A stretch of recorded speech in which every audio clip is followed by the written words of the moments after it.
Fala, torcida vascaína, Felipe Tiru de volta na área para comentar aí, infelizmente, a primeira derrota do Vasco na temporada, né? Vasco 0, Cabo Friense 2, um resultado surpreendente. Acho que ninguém esperava uma derrota do Vasco nessa partida de hoje, né? Acho que a gente fosse chutar e contra quem o Vasco ia perder a invencibilidade, eu acho que ninguém ia chutar contra a Cabo Friense, por mais que o Vasco tenha entrado aí com um time misto, né? Com um time reserva. A partida foi um jogo onde o Vasco atacou o tempo todo, criou muito mais chances de gol lá na frente, né? Mas em duas bobeiras da zaga deu mole, uma logo no começo do primeiro tempo, que dificultou muito mais o jogo do Vasco, porque a partir do momento em que a Cabo Friense fez o primeiro gol, saiu na frente, ela pôde se retrancar e esperar o Vasco no seu campo, e um lá no finalzinho da partida já, quando o Vasco foi com tudo pra cima e deixou lá a defesa exposta e a Cabo Friense conseguiu matar o jogo. Não acho que isso serve como argumento para defender o Vasco, né? Tô falando aqui, mas não tô aqui querendo defender. Ah, não, o Vasco criou o mando de chance, a Cabo Friense teve 2 chances, fez 2 gols. Então, não acho que isso pode ser usado como argumento para minimizar a derrota. Fosse contra um Cruzeiro da vida, um Corinthians, aí tudo bem. Pô, atacou, massacrou o Cruzeiro, não conseguiu fazer os gols, e aí em 2 lances o Cruzeiro fez o gol, a gente podia estar aqui usando esse argumento para ponderar, né? Quanto a Cabo Friense, pela diferença técnica dos 2 times, você não pode se deitar nessa desculpa de que, pelo menos nós criamos um volume muito grande de futebol. Acho que não é suficiente, acho que o Vasco jogou mal hoje sim, vamos deixar isso bem claro aqui. Agora, essa derrota em si, projetando aí ao longo da temporada, ela não tem um impacto muito grande, né? A gente pode lamentar a invencibilidade, né? Principalmente se o Vasco for campeão carioca e a única derrota na campanha for essa, aí a gente pode lamentar, pô, perdeu a oportunidade de ser campeão carioca invicto. Tudo bem, essa parte a gente pode lamentar. Agora, projetando para a temporada, a partida de hoje não influencia muito, né? A partir do momento em que o Valentim optou por não escalar o time titular. Preleção sobre o Vasco que eu falei, né? Eu gostaria que o Vasco escalasse o time titular, fosse azeitando o esquema tático que ele pretende usar daqui para frente. Ele não optou por esse caminho, optou por botar um time reserva, descansar os titulares.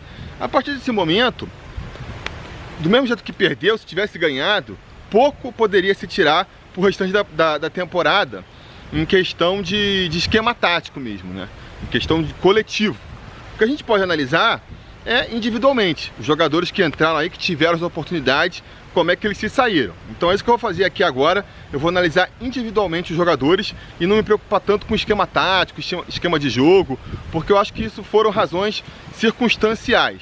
Vou só aqui me limitar rapidamente a comentar, né? Então o Valentim, ele voltou a abrir mão de volantes, né?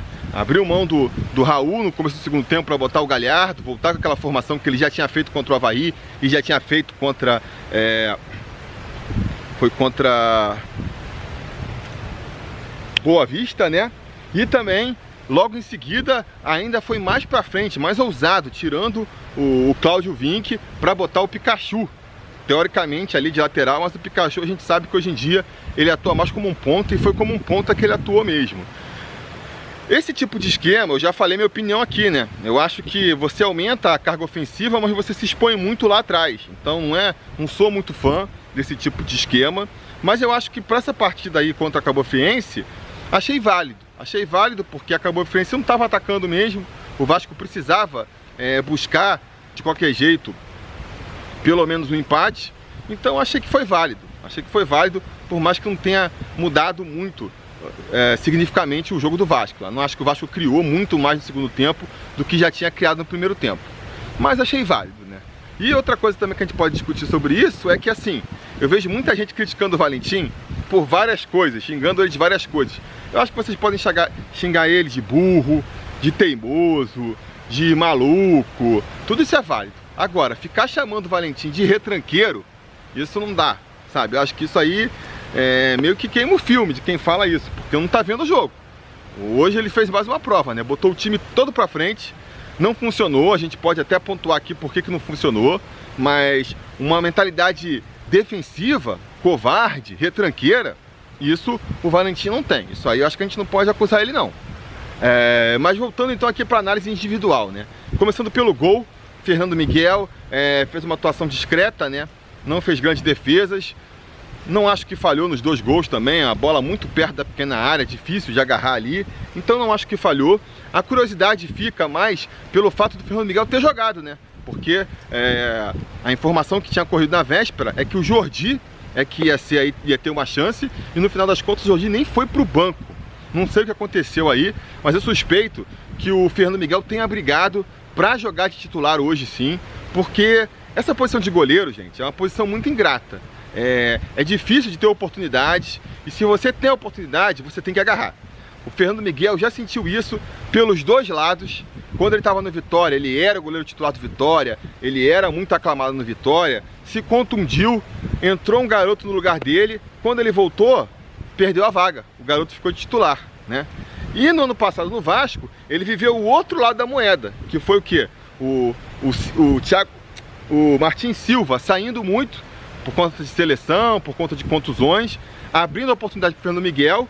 O Fernando Miguel agarrou a oportunidade e não saiu mais. Então o Fernando Miguel sabe como que você não pode dar brecha para os seus ali concorrentes, vamos dizer assim, né?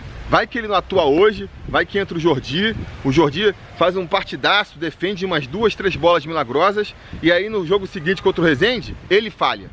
Ia começar um burburinho de que, né, pô, o Jordi talvez mereça melhor. A gente sabe como isso funciona. Então, para evitar esse tipo de risco, acho que o Fernando Miguel forçou a barra para ser escalado como titular hoje, né?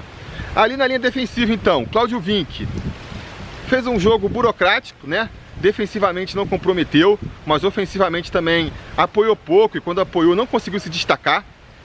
Então acho que foi uma partida muito burocrática dele, não chega a fazer sombra pro Raul Cáceres, na minha opinião.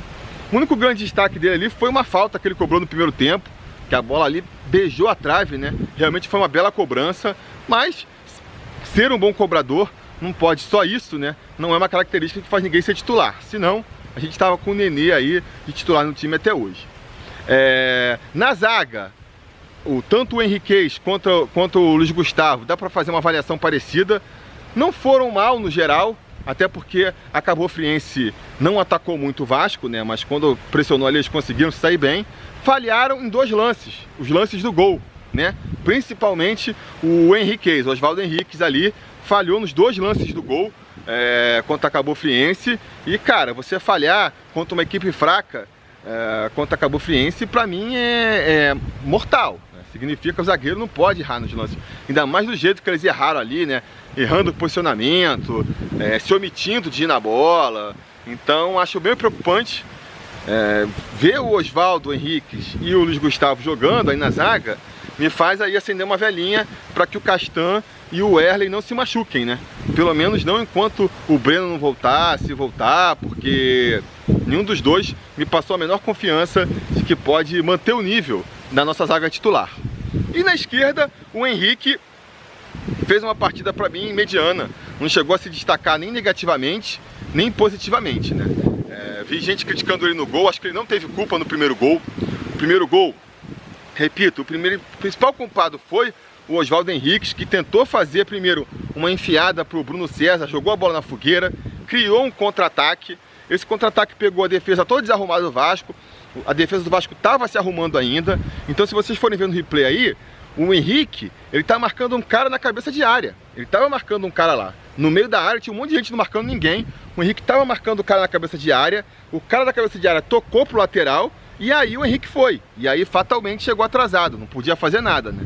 Pra mim a falha mais grosseira nesse gol foi sim dos 2 zagueiros centrais ali, do Henriquez e do Luiz Gustavo, porque o cara cruza a bola passa na frente dos dois. O Rincon, que vai fazer o gol lá, ele tá na segunda trave. Na segunda trave. Então a bola cruzou a área inteira. A gente pode até botar uma crítica também no Fernando Miguel, se você quiser, de que poderia ter saído na bola, mas não no Henrique, né? E a curiosidade que fica, na verdade, a principal curiosidade sobre o Henrique foi que ele foi o capitão da equipe hoje. Botar o Henrique de capitão eu achei meio curioso. A explicação que eu encontro foi que o critério que o Valentim usou deve ter sido aí jogador com mais tempo de casa, jogador que está mais tempo no Vasco, porque aí realmente é o único critério onde o Henrique se destaca de lavada nesse elenco, né? Deve ter sido esse o critério. Fica curioso aí, fica para a história, pode contar para os netos dele que jogou no Vasco e já foi até capitão do Vasco. Vai ser uma marca importante aí. Entrando no meio campo então, a gente teve também o William Maranhão, tendo aí a primeira oportunidade na temporada, acho que sim. Também não deu para avaliar muito bem, porque é um jogador mais defensivo e a equipe do Cabo Friense atacou pouco o Vasco, né? Então, como ele não estava assim muito envolvido nos lances dos gols, nos outros momentos ele, para mim, não comprometeu, mas também porque, repito, não foi muito testado, né? E ofensivamente, quando ele apareceu ofensivamente, aí sim, foi mal, tentou uns chutes que nada a ver, mas a gente já sabe que o William Maranhão não é um volante para atuar ofensivamente, ele é basicamente para defender, e nesse quesito aí eu acho que ele não comprometeu, vamos dizer assim, né? O Raul, aí sim o Raul teve a chance de jogar como segundo volante, ele que vinha jogando como primeiro volante, né? Então com mais a obrigação de sair para o jogo, e deixou um pouco a desejar. Eu gosto do Raul, eu acho que ele é um bom volante, eu acho que ele tem características interessantes também para ser um segundo volante, tem velocidade, então com isso ele tem uma certa habilidade primeiro para tocar a bola de lado, não é que nem um Maranhão que rouba a bola às vezes e entrega no pé do adversário, ele consegue ali fazer toques curtos, né, para pelo menos acionar um companheiro mais próximo, tem muita velocidade, então consegue chegar na frente como elemento surpresa, se o jogo permitir isso. Se ele rouba a bola também, ele consegue ele mesmo ligar o contra-ataque, porque ele tem essa velocidade para roubar e sair correndo. Mas essas características, pela situação do jogo, ele não conseguiu usar muito essas características jogando ali como segundo volante. O que se esperou mais dele foi que ele distribuísse melhor o jogo, né? Ajudasse um pouco o Bruno César ali a distribuir o jogo, a fazer um lançamento mais longo, né? Uma bola enfiada mais incisiva. E essa que são características que, por exemplo, o titular da posição, que é o Lucas Mineiro, faz muito bem. Mas não são características do Raul. Então ele deixou a desejar muito nesse ponto aí, irritou o Valentim até, né? E foi justamente substituído aí pelo Thiago Galhardo no segundo tempo, mas depois a gente comenta de quem entrou. Seguindo então na formação inicial, Bruno César, para mim, dá até para fazer um comentário do Bruno César e do Rossi junto, que são dois jogadores que são reservas teoricamente, mas que para mim provaram mais uma vez que precisam ser titulares desse time.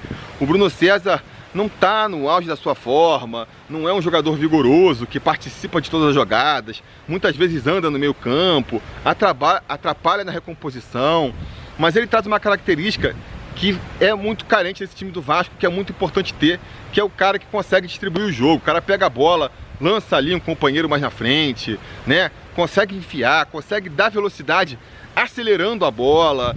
É um jogador que não tem outro com as mesmas características. O Thiago Galhardo pode ter suas qualidades, mas nesse ponto ele deixa muito a desejar em comparação com o Bruno César. Então, assim, para mim é fundamental que o Bruno César seja titular desse time.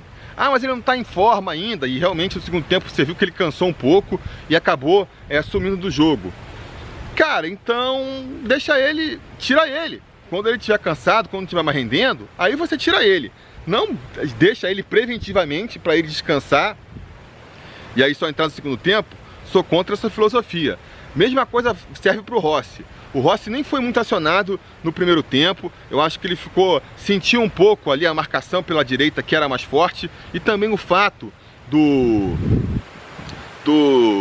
Cláudio Vinck não subir tanto no apoio, não tem ninguém para ajudar ele ali. Mas quando foi acionado, ele foi bem. Eu acho que ele tem uma característica muito importante que também é muito útil para o Vasco, né? Ele faz muito bem essa jogada de ir para a linha de fundo e cruzar a bola. Ele tem a qualidade da velocidade, ganha de qualquer um na velocidade. Tem também uma qualidade no cruzamento, olha, ele consegue levantar, olhar na área, cruzar para o companheiro. Então só por essa arma ali dos dois, né? Um Bruno César enfiando um Rossi na frente, isso é uma jogada mortal que o Vasco pode ter, né? E que tem que ser explorado. No segundo tempo ele acabou indo para a esquerda lá, pelas movimentações do do Valentim.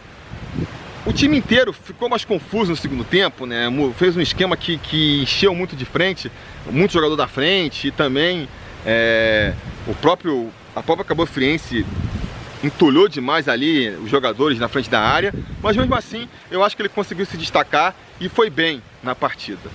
Na esquerda, o Marrone fez mais uma excelente partida, gosta muita velocidade, teve espaço ali, enquanto teve espaço, né, para jogar, fez a festa em cima do lateral da Cabo Friense, mostrou poder de finalização também, deu uma cabeçada na trave no primeiro tempo, se apresentou, aparece, né? E é por isso que eu digo que ele, na impossibilidade do Max ser centroavante, eu apostaria no Marrone de centroavante. Por mais que no segundo tempo ele tenha jogado mais no meio, né? Ele, principalmente quando entrou o Pikachu, ele foi mais pro meio.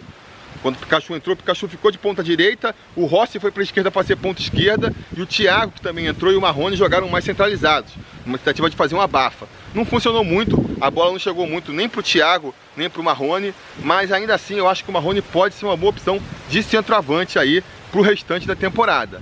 Ao contrário do Ribamar, que teve mais uma chance aí de se mostrar como uma opção viável para substituir o Maxi Lopes. Mas, cara, não adianta, não tem o cacuete de fazer gol. Teve ali umas 3, 4 oportunidades que, se fosse um cara com faros de gol, como a gente fala, teria botado a bola para dentro. 2 minutos depois, mais ou menos, do gol da bola na trave do Marrone, que ele cabeceou na área, sobrou uma bola parecida para o Ribamar, e o Ribamar cabeceou para a lateral quase, sabe? Não foi nem perto do gol.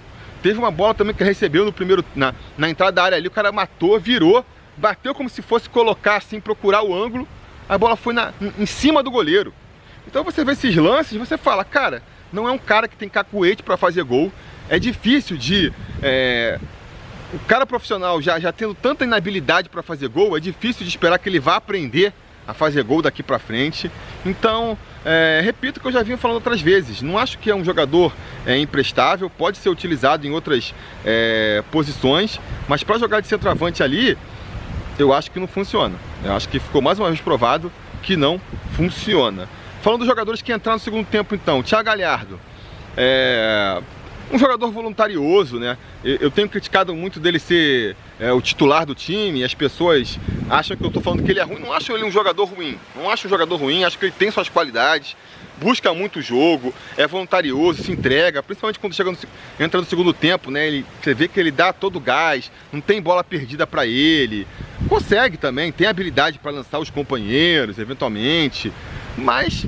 Cara, apesar de não ser um jogador que eu acho ruim, não vejo ele esse talento todo que justifique ser titular, principalmente barrando o Bruno César. Realmente, entre ele e o Bruno César, eu não vejo como achar que o Galhardo pode ser a melhor opção. Essa é uma discussão que a gente vai ter muito ao longo da temporada, me parece, mas eu acho que ele não tem isso que o Bruno César tem, né? Que é a questão de distribuir o jogo, né? Pensar mais, ver quem tá livre. O Thiago Galhardo é mais na correria ali, mais no coração. E, sei lá, eu prefiro um jogo mais cadenciado, mais pensado, do que um jogo afobado, que o Vasco tem feito nos últimos jogos aí, e pra mim não tem funcionado muito bem. Não tem funcionado muito bem. O Pikachu e o Thiago Reis entraram mudando o esquema de jogo ali. Pra mim não funcionou, botou o Vasco muito pra cima, mas ficou, sei lá, muito muvucado na frente. O Thiago mal tocou na bola, não sei se ele chegou a tocar na bola, sinceramente, porque ele ficou enfiado na área e a bola chegou pouco lá pra ele. Ele e o Marrone não apareceram. Fica até difícil de imaginar ele como uma opção pro Max também. E fica até uma justificativa pro Max, né? Porque quando você botou um jogador que é parecido com o Max, que é aquele jogador mais paradão na área, que não se movimenta tanto, também não apareceu. Foi o caso do Thiago.